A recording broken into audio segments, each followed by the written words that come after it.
Hi, I'm Dr. Mark, and I'm going to help you sing and perform more like the top artists around the world. I'm a professional voice teacher, performance coach, and opera stage director.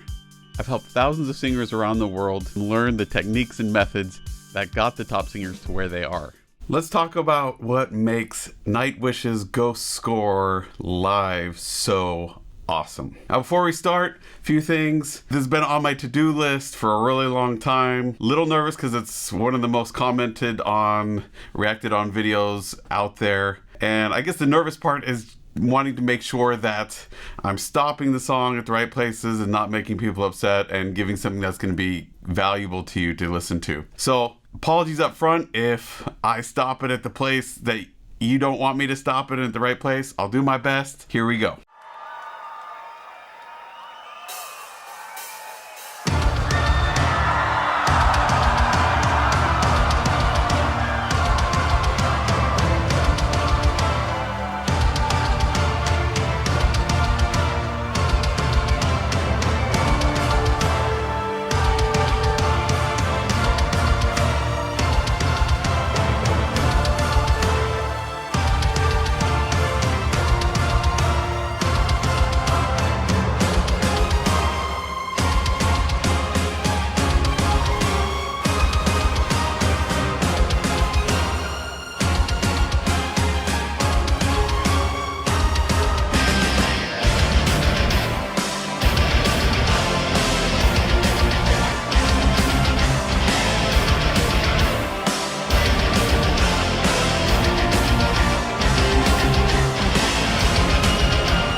Okay, a few things right here off the bat. Number one, we're set up with this dark blue background and then these really bright kind of orange white lights that are flashing at us. Sets really strong contrast. It makes us really pay attention to the beat since that's what the lights are going with, which gets our heart rate going a little bit. Then musically what we're hearing is we're hearing this crescendo and adding layering on top, building up to something, right?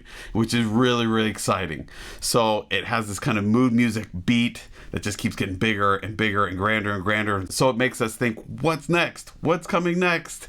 And we want to see that. So that's one thing that's really effective here. The other really cool thing is that they took the energy and time to make this like pipe organ look thing around the keyboard player. So cool. It gives so much more for our imagination to go with when we're hearing those sounds than just a straight keyboard synthesizer, right? So I really love the mood that they're setting here with the lights, with visually what they're doing in terms of movement and costuming and stage kind of look.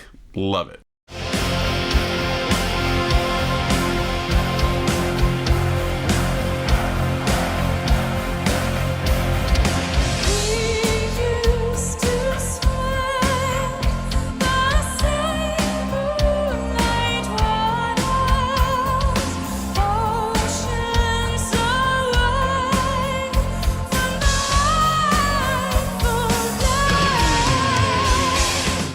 Okay, a few things here. First, we have that big ramp up, right? But now it calmed back down into this more mellow. It still has the excitement from what we just saw, but it lets us kind of ease into this moment and gives it so much more context, makes it so much more exciting, gets into a place where we're hyper aware, ready to really pay attention to her singing. And then they have these gorgeous projections in the background, right? Awesome. Awesome. So love it. Now, if you're wondering like, whoa, so what? Imagine if you took that beginning intro away, what your reaction to the song would be. It wouldn't be near as engaging. You wouldn't have had that kind of ramp up expectation that then lets you really be hyper aware in this kind of smoother, calmer section, right? So it's really, really cool and really smart how they set up this singing, this moment where she comes out and starts singing. Really, really brilliant. Now she comes out, costume, really, really fun, sets up the mood, really kind of edgy, and it's just great. Great for this band. It fits everything that they're doing. Visually, we're seeing a really consistent message across the board, which is exactly what we need to see. Really, really awesome. Singing wise here from the start, already really, really cool stuff going on. It's always fascinating to me to hear metal groups or these harder groups that we expect this rougher sound when it's just a really classical operatic sound, really. And I realize from what I've read going into this that she is classically trained, and that's part of it. But even if you look at other groups where you don't have someone who's technically classically trained, what's interesting is they really do gravitate towards an operatic sound, especially with metal. Go figure. It's so crazy. It blows me away every time I see it, even though I've noticed that for a long time. Really, really awesome. We have a really great, easy to listen to voice that's just floating on top of this like moody, angsty undercurrent, right? Which is so fun to listen to. So exciting.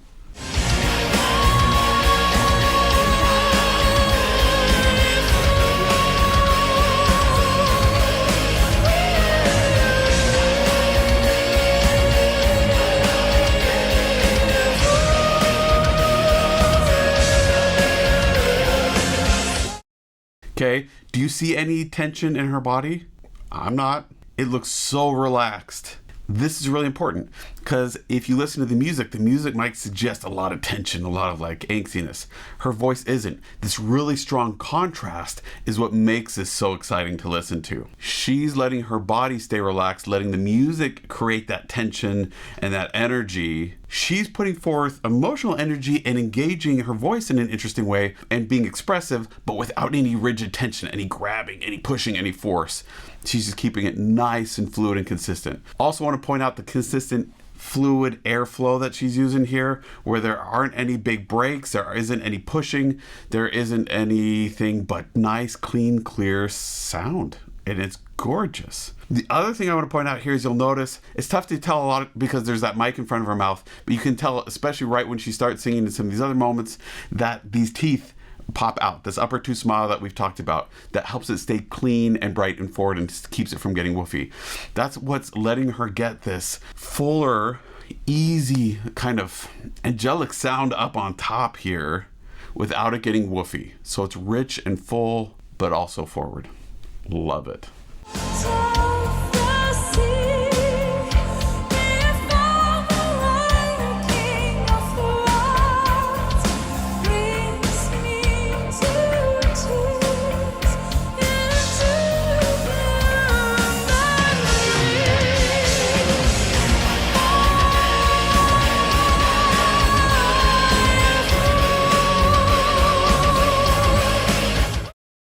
Do you notice?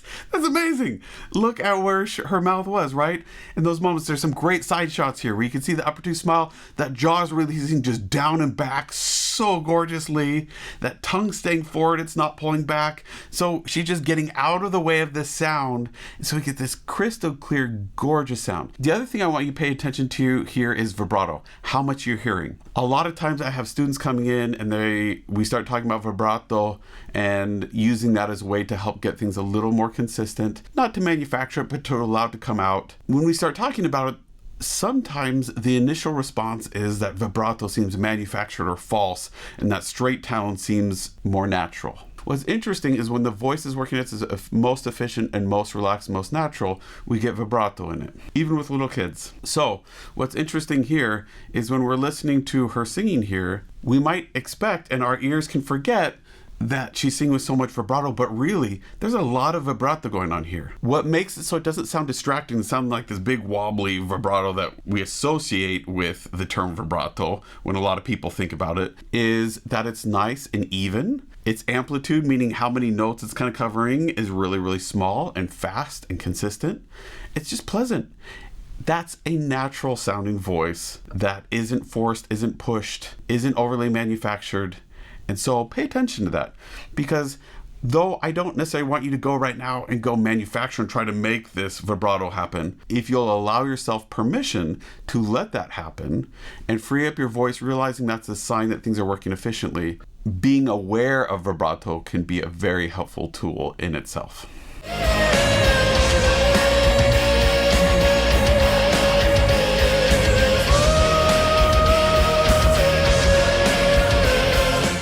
Geez, just so much to talk about. I'll try not to stop it so much, but man, just so many good things. You'll notice here that she has a really strong stance. She's equally weighted on both feet, which give us this kind of feeling of conflict and confrontation. That's what that communicates. Think in real life as someone standing equally on both feet, what that communicates. She's also showing us these really big, wide arm gestures, which are really great on a stage where you have a huge audience because it lets the people in the back still connect and see what you're doing. What's so awesome is that she's doing all these things without tension getting in her neck, without these gestures freezing so it looks artificial and held and stuck. She's keeping that voice moving, the air flowing, so it's not getting tight and tense here in her stomach either. It's just really consistent. So she's showing us this energy in her limbs, in her legs and her arms, without it getting into here into her neck. She's also being expressive with her face, which helps a lot. But again, what's so great is that she's communicating so much without those tensions creeping into her vocal mechanism. So gorgeous. I also love the contrast of lights that we're seeing going on behind her. It sets great mood. Our focus is right on her where it needs to be, but we have these really cool side lights hitting the drummer that create this mood and really kind of draw our attention, give us texture and variety that really keep us engaged, even with this smoother lyrical melody on top of this angsty music. It's just really, really engaging to look at. Gorgeous to hear singing wise, and really kind of nice energy that's moody and angsty underneath. So awesome. So much contrast visually, so much contrast in her ears, which makes it so exciting to watch. Love it.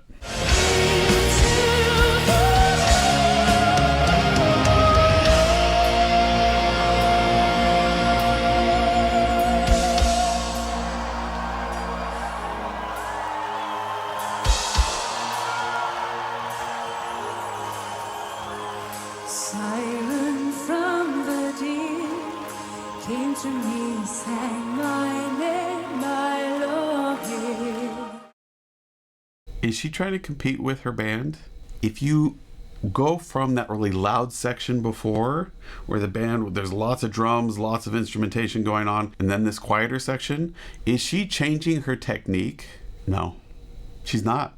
She's keeping it really consistent.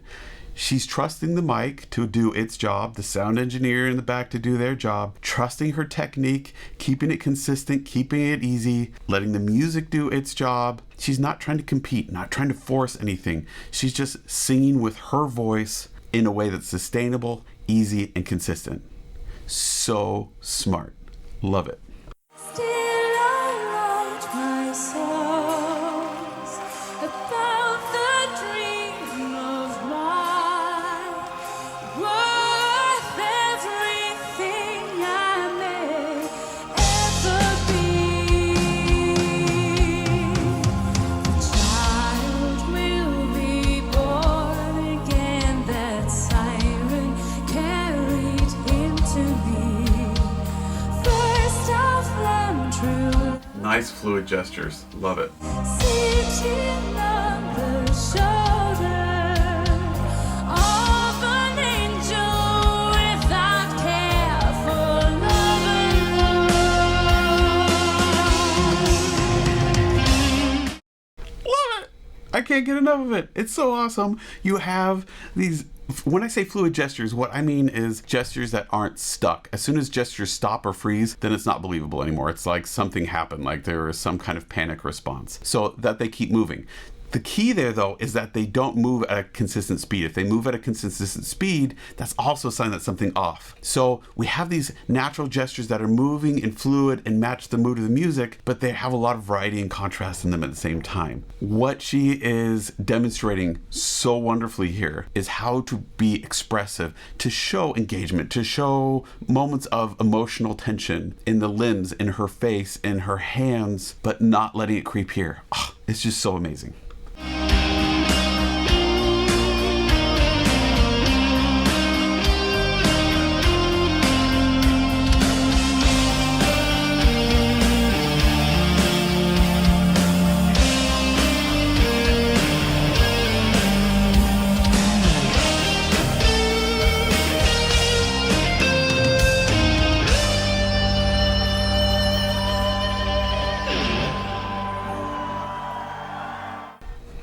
Okay. Is that boring? Just a guy sitting there playing his guitar, foot up there, not a lot exciting behind him, lights on him. No, I don't think it is boring. And the reason I don't think it's boring is because his face is still engaged. It's a moment. It's contrast. It's something that's different. It's kind of a sorbet in between moments here. I'm not sure. Again, this is actually my first time watching it through. It's been on my list of things to do, but I try to do my best on songs that aren't classics to watch them for the first time and give you a first time reaction as we're going through. So, as I'm watching here first time, I'm not bored when I'm watching this. That's a huge lesson. There's a few things that you can do today to apply what we're learning here. Number one is you can try to be expressive and emotive in everything that is not this vocal mechanism. You can use your face, your hands, your arms, your leg position. Start watching the people around you to see what they're doing when they're feeling certain emotions and recreate that without having to put it into your neck. Right? Or having to put it in those abs and getting tight and tense there. To still get that nice full breath that's suspended, get this jaw released, and still have all those expressive emotions. That's number one. Number two is to trust that, especially if you're an instrumentalist and it's just a musical moment, that just by being engaged with the music and showing on your face that you are emotionally connected, that you have a narrative, a story running in your mind that you're thinking about at this, so we get these nuanced, just facial gestures. That's enough. Especially when we have screens and close-up cameras and all kinds of stuff going on. That's enough, especially if we just came off a moment where we had big things going on the screen and crazier lights and a lot going on musically. That's actually much stronger to pull back to higher contrast moment by using less intense light, less movement, and just letting the audience focus on the face and the music for a moment. Love it. Such amazing kind of planning of the visual look of how they're going through this piece. Love it.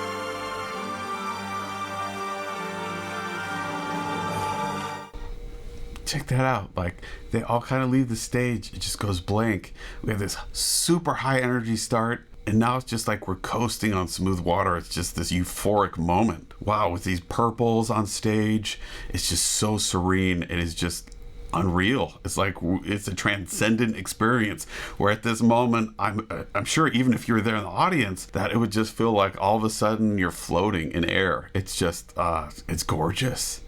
Gorgeous how they're taking us through so much contrast that gives us so much meaning, so much excitement, so much movement, and at the same time able to sustain these moments of just tranquility and have it be so engaging. Just gorgeous. Love it.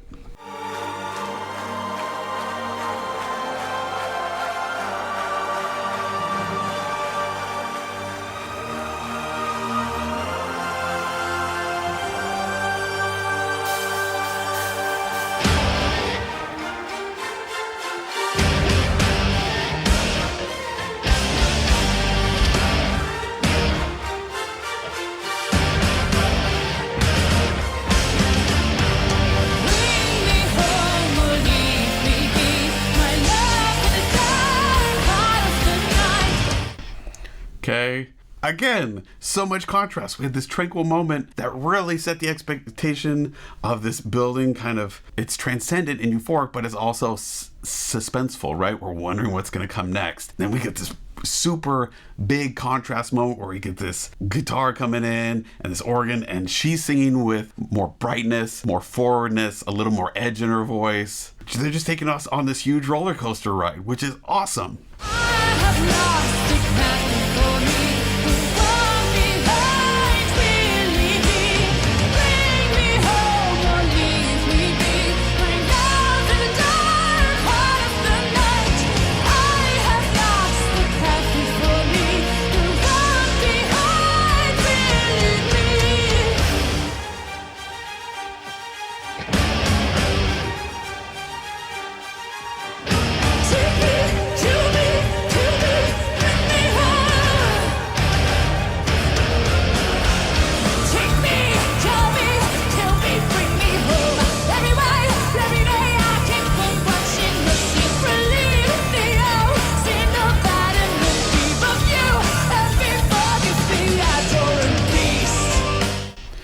Okay, there are moments here where we start getting some grit in the voice, right? What you'll notice though, if you're trying to sing stuff like this, is that the majority of what she's singing is really balanced, really clean, really open, and really classical in nature, but then there are moments that she's coloring with this grit. That means that she's choosing moments to really color and give us these sounds. So if it does cost her a little more capital, it's okay. Because A, she's got a mic that's helping her amplify that sound, so she doesn't really have to push at it a lot. She can create it and let the mic do the rest of the work of amplifying it. But that she's been really efficient with the rest of her voice, so she has a little bit of capital to spend here. She's being really judicious of where she's using rasp or grit or scream or yell type of mechanisms there in the voice. So she's just being really, really smart about how she's using her voice and pacing it as she goes. So that in these moments where she does want more of that grit, she has it there to give. And it creates contrast. Again, if she's using it the whole time, it doesn't mean as much as if she just puts it in there one moment at a time. The other thing I want to point out here is that I'm talking about the idea of them taking us on a roller coaster. As we're going here, I want you to think about that analogy in terms of what is it that makes a roller coaster ride so exciting and thrilling? Because there's a lot in common between that roller coaster ride experience and a really exciting performance to watch as well, which is what we're seeing here.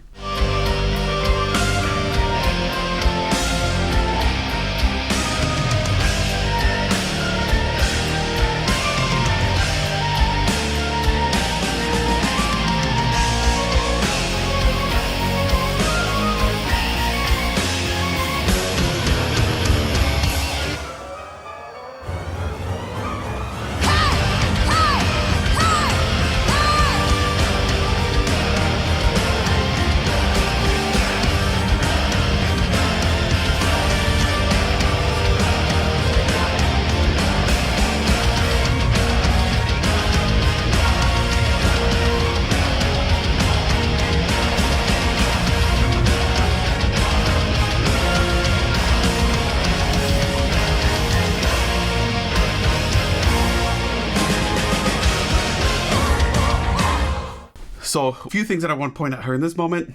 Number one is that she's telling the audience exactly what she wants them to do, right? She's showing them they're in it. She's keeping it going as long as she's wanting them to keep it going. So helpful for a band to actually have the audience response that they want, to be clear in letting them know what they want and how long they want it to go.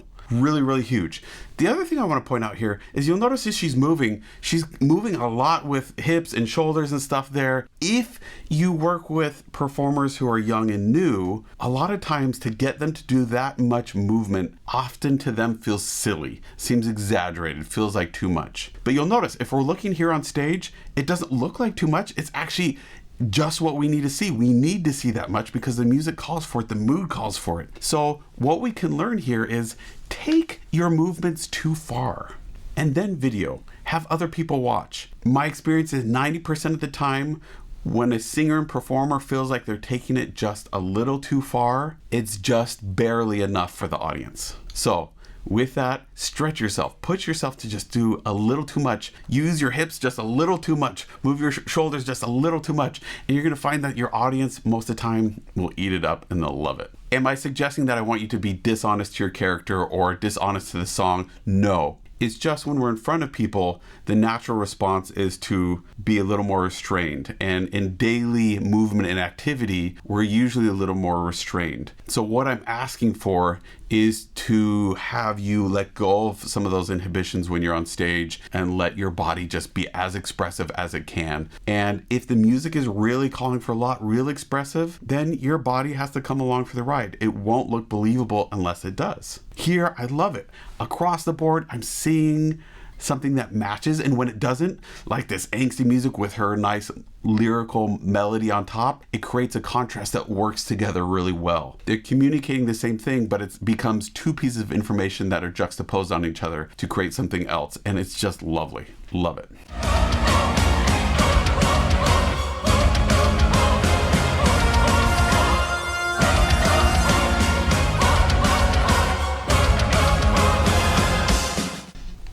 I want me some flamethrowers. That's awesome. Again, they've saved it for a moment to give us visual variety and contrast. Love it. When you're listening to her voice, what I'm hearing right now is an operatic sound, a voice that is singing in a classical style. There it is, right there. Love it. And it's a really easy, consistent, pleasant to listen to sound. It's just so great. And it provides such awesome contrast to everything else going on. Man, so awesome.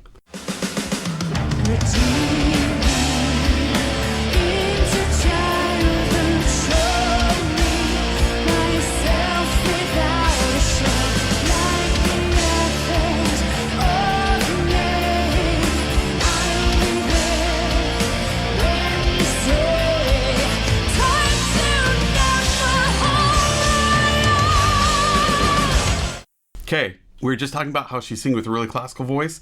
This is a really pop voice. If you pay attention to how she's shaping this oropharynx, this space behind her back molars, you'll see what she's doing to change that sound. In the classical moments, it's much more taller, this kind of sound. In this moment, you'll notice the top teeth come out. We get this sound, which gets this brighter, brassier, more forward sound. They aren't mutually exclusive. We can do them together, but she's giving us contrast in these different sounds. This is really important in this moment because it's not just an kind of background thing. They're words that she's wanting us to understand. That shape in that back, that kind of smiling yawn feeling.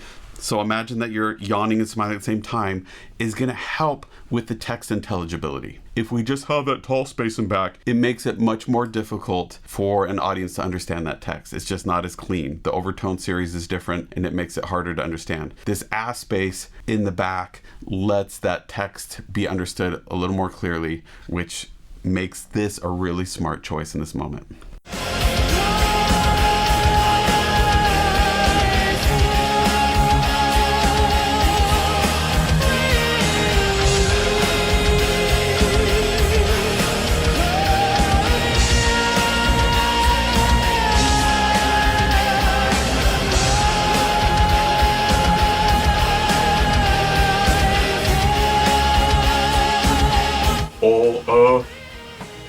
Back to classical. There it is.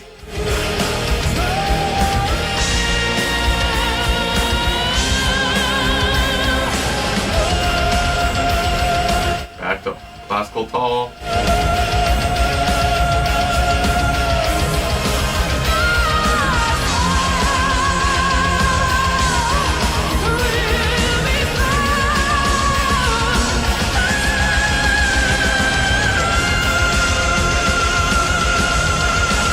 Gestures moving, no tension or vocal mechanism, but gestures that are showing expression, engagement. Love it.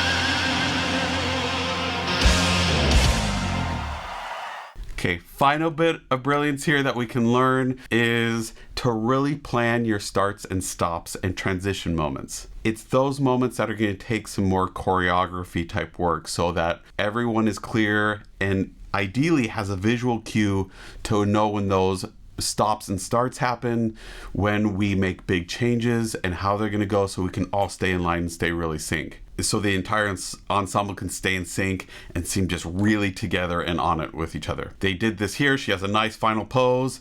Her hands go up. She's essentially conducting the end of this, but in a way that stays engaged with the song, that doesn't look false or necessarily manufactured. It just looks like this big, showy kind of finish to it that is really exciting, matches this end music, and the lights are flashy, and it's just a really exciting end to this experience, right? It's really presentational to the audience in this particular moment, which it works because again, it's this end moment and they've kind of built to it and they've just kind of organically transitioned into that. And so it works. Love it. So smart. I think that everything I'm seeing visually what I'm hearing in terms of choices vocally, both in terms of contrast, technique, and everything else just seems so well thought out, so smart, so expressive, so free of tension here in the vocal mechanism without sacrificing the expressive nature of either the sounds she's making or the physical gesture. Just so awesome. No wonder there are fans all over the world that are die-hard fans of this group. Really amazing, amazing work. I look forward to getting to know their work better and to hearing more of their stuff. Really, really love what I'm hearing. If you want a voice lesson or performance coaching or want me to work with you or your group to help you sing easier, perform at a consistently higher level, book a time with me at mrperformingartstudio.com. I look forward to working with you online.